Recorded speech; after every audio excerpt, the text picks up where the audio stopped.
Nu, labvakar. Man te jaunu spēļu mantiņu es gribu parādīt jums. Gribēju ātrāk viņu attaisīt un izpakot un parādīt, es te ilgāk nevaru nociesties neziņā. Tātad, kas tas ir? Tā ir akumulātora kaste, metāla,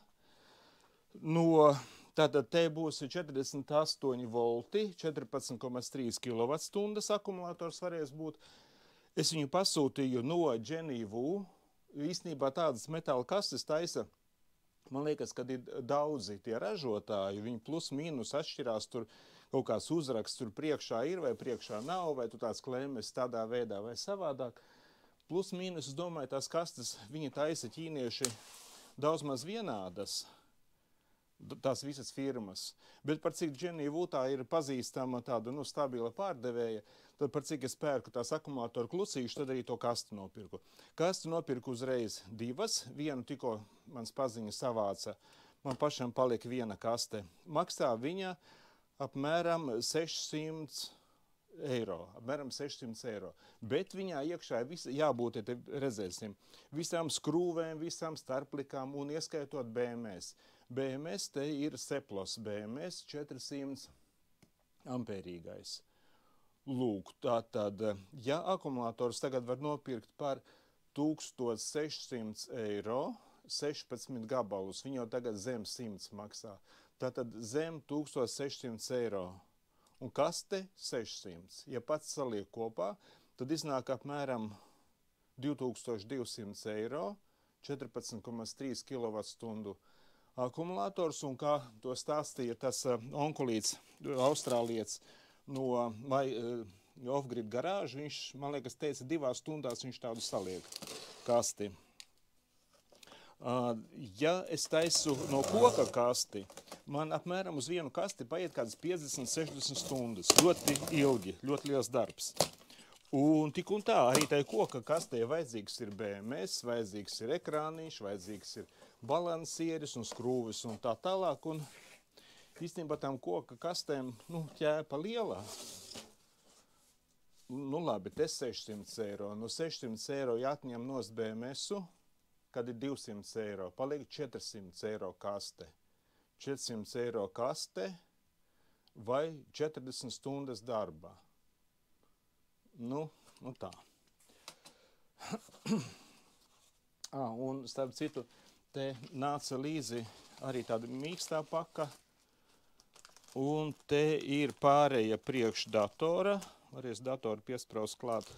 Tā bija atsevišķu samaksu.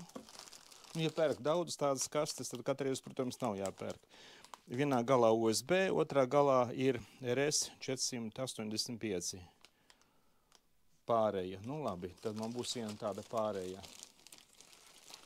Būs tāda pārēja un tāda kaste.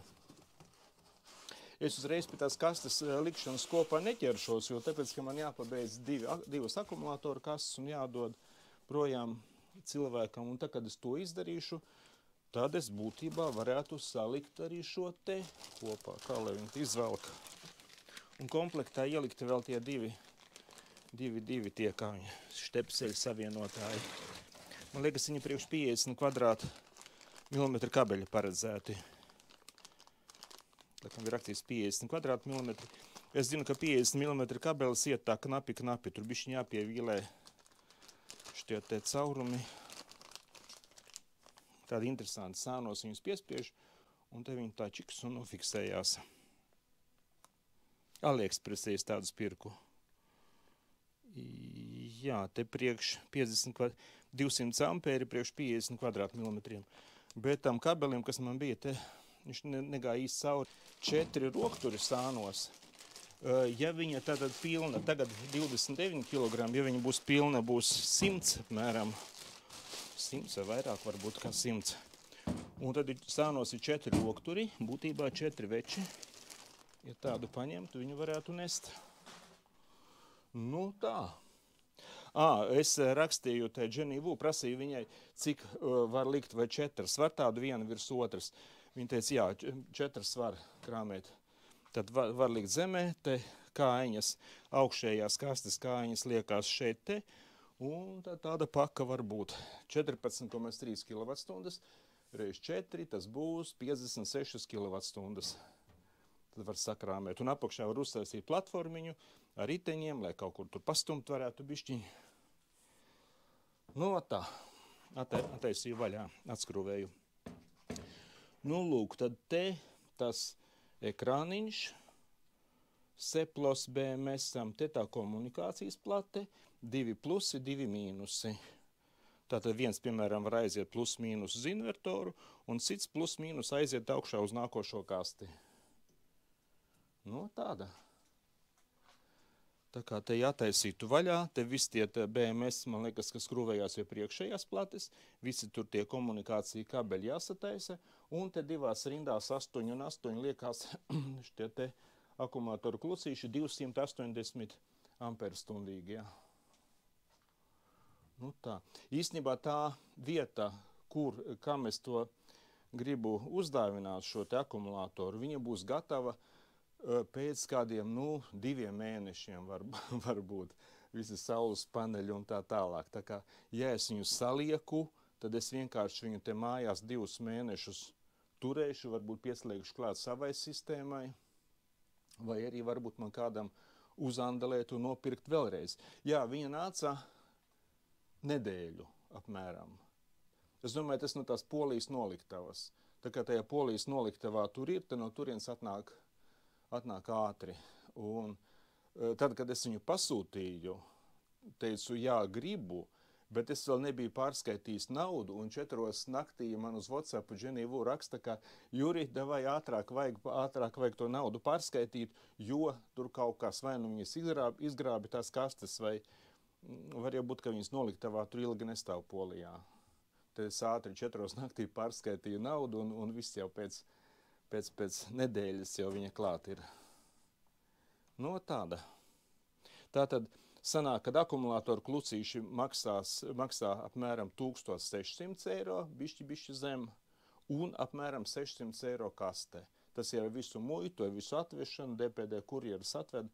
Tad iznāk 2200 eiro plus darbs, lai saliktu, it kā 2 stundas, un tad 2200 eiro plus 2 stundu darbs varētu būt tātad 48 voltu, 14,3 kWh akumulātors.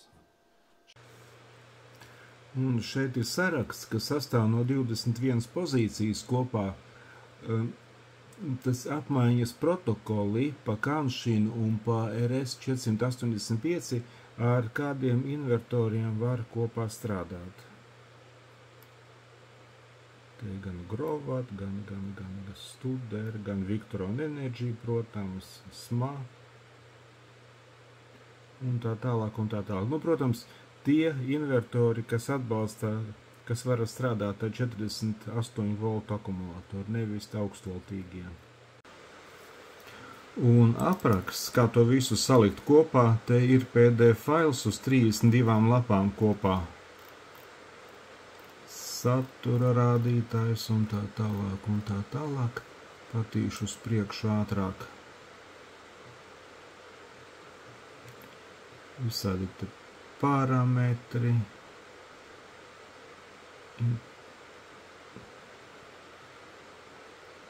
Un tā tālāk.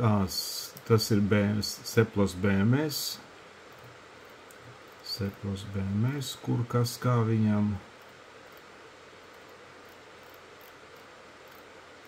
Un te kaut kur, ja ir vairākas kastes, tad slēdzīšiem tur izvēlās, kurš ir master, kurš slēv, kādi slēdzīši ir on un kādi off, kas ieslēgti, izslēgti.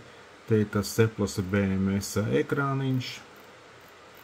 Un tā tālāk. Un te kaut kur bija schēma arī, kā pati kaste tiek salikta kopā.